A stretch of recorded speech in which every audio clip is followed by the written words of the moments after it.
Welcome to our new series about Fort Donaldson National Battlefield, located in Dover, Tennessee. The preservation of the artifacts around the inside of the park began the moment the battle occurred in February 1862. The park was established in 1928. Today, we will be looking at the area around the site where Fort Donaldson once stood. The fort was made of wood and earth, not bricks. It would not be a permanent structure, so it would not last the test of time. All information read is from the signage inside of the national park. All aboard the Kentucky-Tennessee Living Time Machine. Please fasten your seatbelts and keep your arms and legs inside of the vehicle at all times. But to get going, we need your help. We still need to fire up that time machine to help transport us to Fort Donaldson National Battlefield. Please help us by clicking on the like, subscribe, and bell notification buttons down below. Not only does this fire up the time machine, but it convinces the YouTube algorithm that we need a bigger time machine to reach more people who love history as much as you do. Now, back to our story.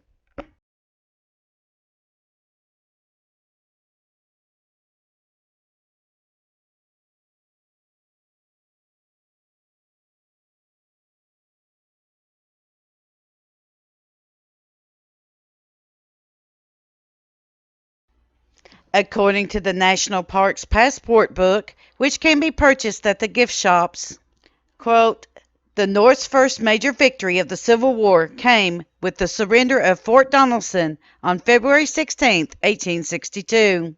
After 2 days of hard fighting, General Buckner felt compelled to accept General Grant's ultimatum for unconditional and immediate surrender, unquote.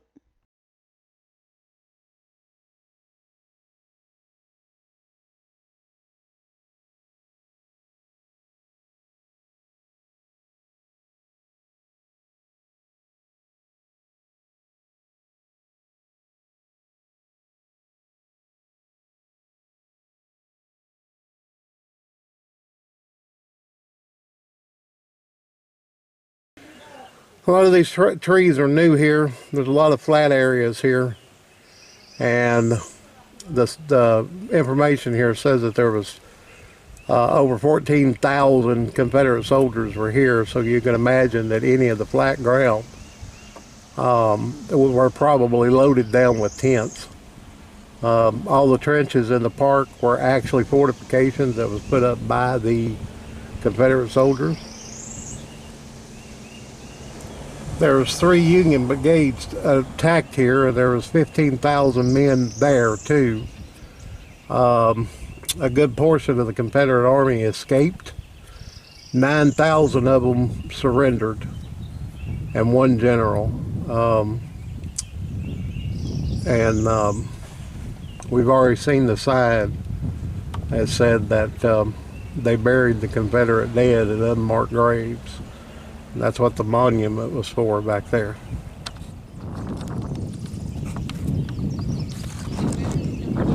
Another gateway, cannonballs on top of it. And there's a trench line that was built by the Confederate. Sign back there said this was the right flank. And some of these cannons are in position that they think they may have been in during the battle. You can see the cannon right over there.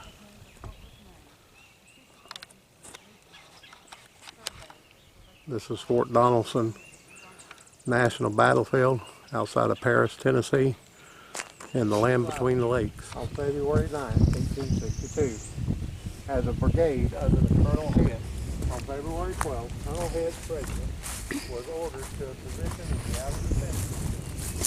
We're going to go down here, and we're going to look at the site where the batteries were. This is where Fort Donaldson was. It was made of a earthen building. No bricks were used, so it wasn't a permanent structure. It's probably up there, up on the hill right there. And the garrisons were here where the men would camp.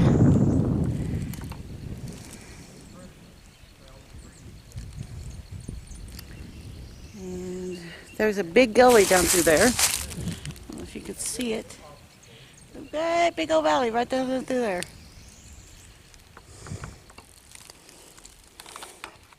And this is the other side of the gate.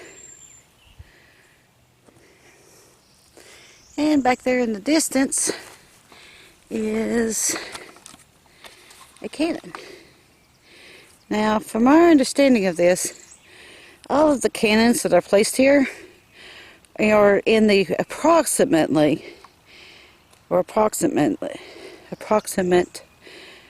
placing that they were back in the Civil War.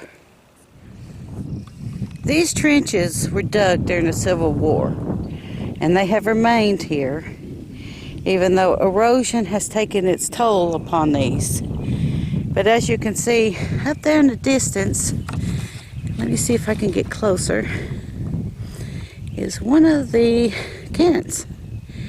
All cannons are in their approximate placements where they think that they were during the Civil War, which is pretty neat. And over there is the other one. And right there is the gate.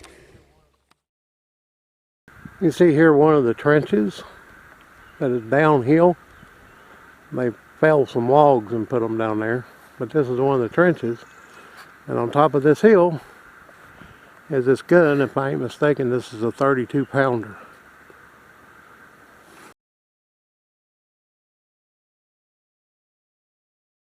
This is the 32 pounder cannon, and these are supposedly set up in approximate positions of where the cannons were. Now there's something interesting about here. There's another set of wagon wheels that this was attached to so that they could pull the cannon. And you see this, there's a resting place there. This adjusted the height of the cannon up and down. There's stakes with these big spikes. They would spike that in the ground to try to keep the cannon from moving too much after it's shot. This is one of the cannons here. If I'm mistaken, this one is a howitzer, which is a short cannon. This one's smooth bore. I didn't look at the other cannon to see if it was rifled, but these cannons had a totally different way of lowering and raising the height. You can see it's got a block under it that's made to move back and forth. The number on this cannon is 2690. So you might be able to look that up. And there it says WPF. So I'm going to guess that's the manufacturer of this cannon. But I come over here to get this cannon because this is a very unique cannon here. So far everything I've seen is long barrel. This is a short. CSA Fort Donaldson. The Confederate defense consisted of this fort, 2 water batteries, and the line of rifle pits enclosing these and the town of Dover. The garrison of the fort proper consisted of the 30th Tennessee Colonel John W. Head, 49th Tennessee Colonel James W. Bailey, 50th Tennessee Colonel Cyrus A. Sugg. This force was organized by General Pillow upon his arrival on February 9, 1862, as a brigade under the Colonel Head. On February 12th, Colonel Head's regiment was ordered to a position in the outer defenses, and the immediate command of the fort passed to Colonel Bailey. The artillery armament of this fort consisted of 1 8-inch howitzer and 2 9-pounder guns under Lieutenant P.K. Stanwix. The main line of resistance consisted of the line of trenches which extended from Hickman Creek over a distance of approximately 2 miles along the crest of the hills and enveloped the town of Dover. At some points in front of the entrenchments, felled trees formed,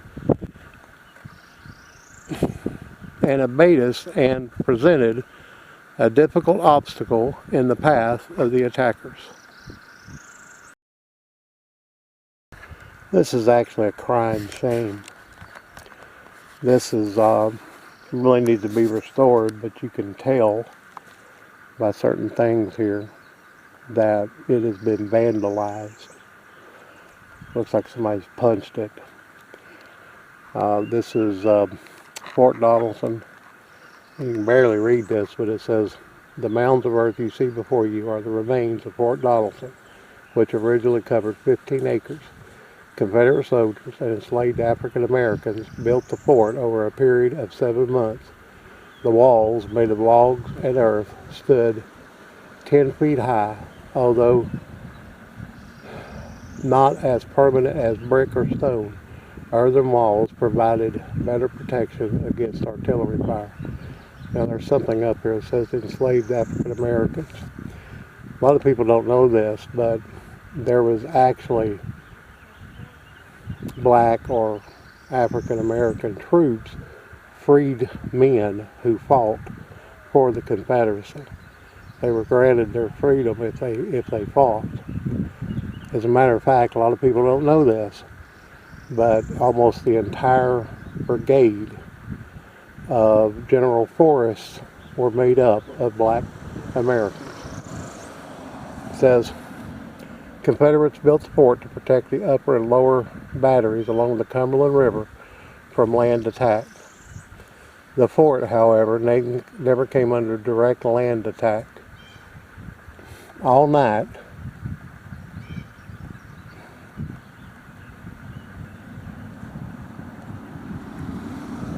all riding except for the ironclad gunboat attacks on the river batteries took place in the outer defensive lines. Brigadier General Daniel S. Donaldson, the man for whom the fort was named, participated in the original 1864, can't read that, it says selected the sites for Fort Henry and Donaldson." Here's where the upper river battery were, the lower river battery. We are here, as you can see there's a line here. There's cannons over there. Here's where the Confederate quarters were, which is all up in here. And here's a profile of the original fort walls. And here's the historic entrance of the park.